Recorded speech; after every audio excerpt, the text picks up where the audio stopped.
दोन शौर्य brand oil घाण्यावरील pure तेल, शुद्ध तेल, कसल्या प्रकारची भेसळ नाही. आपण या ठिकाणी आता यांची थोडी माहिती घेऊ. कशाच तेल काढणं सुरू आहे? सध्या कळडीचे तेल काढणं सुरू आहे. कळडीचे तेल काढणं सुरू आहे. सर्वप्रथम कळडी जी आहे ती धुवून घेतली जाते, कारण त्यामध्ये थोड्या प्रमाणामध्ये चिखलाचे कण जास्त कळडीला चिकटून बसलेले असतात. त्यामुळे थोड्या प्रमाणामध्ये कळडीला भिजून घेतलेलं आहे आणि एकदम साफ करून घेतलेलं आहे. त्यानंतर कळडी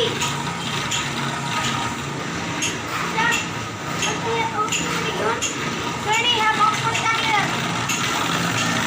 आपण पाहू शकतो कळडी ह्या बॉक्समध्ये घेऊन ह्या बॉक्समध्ये येते.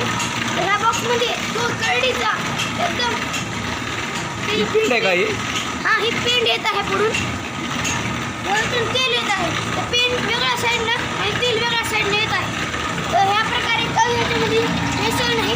तिथे एकदम तेल आपल्याला ह्यामध्ये पडते. त्यानंतर कळडीचे जे तेल आहे ते हे काय चालू आहे? शिल्लक सुरू आहे. पॅकिंग भरता, हा, बॅटमध्ये. गरम करता का तेल? हा, ते तेल थोडं गरम करावं लागतं. कारण कसं नंतर तेल काढल्यानंतर थोडी घाण जी असते ती थोडं अशी वर आलेली असते. ती गरम केल्यानंतर ती सगळी गाळ खाली जाते. ओके. हे आपले प्रोडक्ट आहेत का? हो. हे कोणकोणते आहेत? पिवळं सर शेंगदाण्याचं आहे, हे एरंडाचं तेल आहे, तिळाचं आहे, खोबऱ्याचं, मोहरीचं, जवसाचं आणि करडीचं सध्या सुरू आहे काढायला. सूर्यफूल. सूर्यफूल सध्या बाजारामध्ये उपलब्ध आहे. ओके. आणि ही मशीन कशासाठी आहे? त्याच्यामध्ये आपण शेंगदाणा, ही मशीन ह्या मशीनमध्ये आम्ही खोबरं, शेंगदाणा काढतो, तीळ काढतो. आणि ही मशीन कशाची आहे?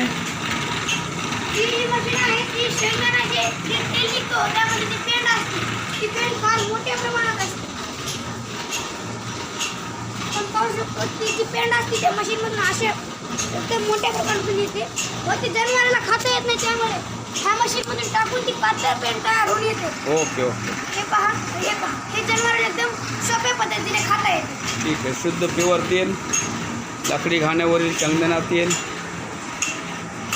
कॉन्टॅक्ट करा 80 87 34 96 12.